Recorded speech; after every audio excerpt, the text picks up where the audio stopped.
اللہ تبارک و تعالی نے اسلام کو جب کامیابیاں اور کامرانیاں عطا کیں اور نبی پاک صلی اللہ تعالی علیہ وسلم کے دین کو اللہ نے غلبہ عطا کیا تو 9 ذی الحج میں حج فرض کیا گیا۔ حج اس سے پہلے بھی کیا جاتا تھا، پرانی شریعتوں میں بھی حضرت ابراہیم علیہ السلام کے طریقے پر حج ہوتا تھا، پھر کفار مکہ نے، قریش مکہ نے اس میں کچھ غلط رسومات شامل کر دیں، کپڑے اتار کر معاذ اللہ کعبے کا طواف کرنا، قربانیوں کا گوشت خانہ کعبہ کی دیواروں سے ملنا اور بھی کئی بیہودہ رسومات اس پاکیزہ اور خوبصورت عمل کا حصہ بنا دی گئیں۔ پھر 9 ذی الحج کو حج فرض ہوا۔ نبی پاک صلی اللہ تعالی علیہ وسلم نے حضرت ابو بکر صدیق کو امیر حج بنا کے رخصت فرمایا۔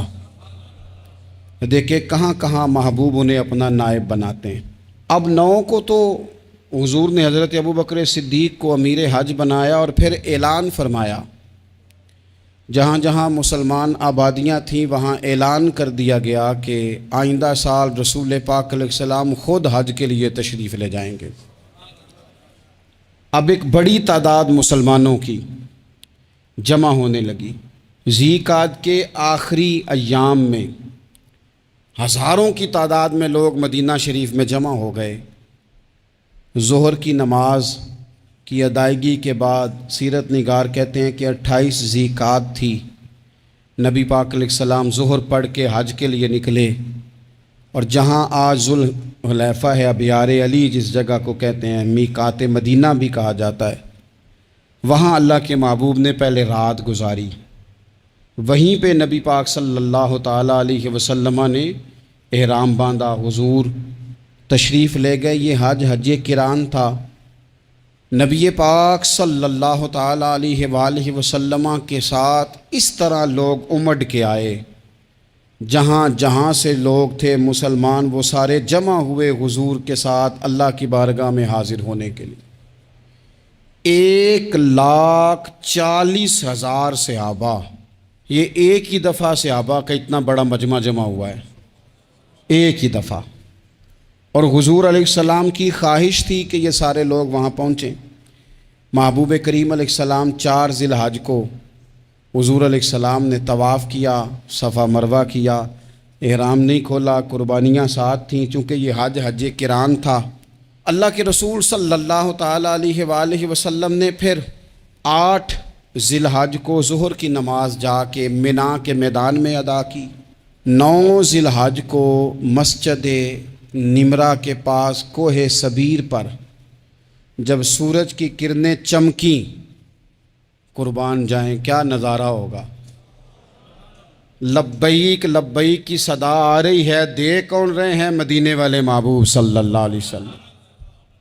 حضور اس لشکر حسن کو لے کر، اس نور بھرے قافلے کو لے کے، یہ کون ہیں جو حضور کے ساتھ سارے نکلے ہیں؟ یہ کون ہیں سارے؟ یہ وہ فیروز بخت سعادت مند لوگ ہیں کہ ان میں سے جس نے ایک دفعہ بھی ایمان کی حالت میں حضور کو دیکھا اور پھر خاتمہ بالخیر بالایمان کے ساتھ دنیا سے رخصت ہوئے، یہ وہ لوگ ہیں کہ ولی اگر 60 سال بھی سارا دن روزہ رکھے، ساری رات نفل پڑھے، ہر برائی سے بچے، لیکن پھر بھی کسی صحابی کے قدموں کی خاک تک کو نہیں پہنچ سکتا۔ اور صحابی زیارت سے بنتا ہے، ولی عبادت سے بنتے ہیں۔ نبی پاک صلی اللہ تعالی علیہ وسلم کے وہ سارے صحابہ کون ہیں؟ الصحابہ النجوم، یہ حضور کی چاروں جانب یہ چمک رہے ہیں، انہیں خود میرے نبی پاک نے ستارے فرمایا ہے۔ ایک سمت علی، ایک سمت عمر، صدیق ادھر، عثمان ادھر۔ ان جگمگ جگمگ تاروں میں بھلا مہتاب کا عالم کیا ہوگا؟ اور ہر کوئی فدا ہے بن دیکھے تو پھر دیدار کا عالم کیا ہوگا؟ تو نبی پاک صلی اللہ علیہ وسلم نے یہ وہ موقع تھا، 9 ذی الحج میدان عرفات، حضور صلی اللہ علیہ وسلم نے ظہر کی نماز ادا فرمائی اور پھر کچھ توقف کے بعد حضور کے لیے اونٹنی پر کجاوا سجایا گیا۔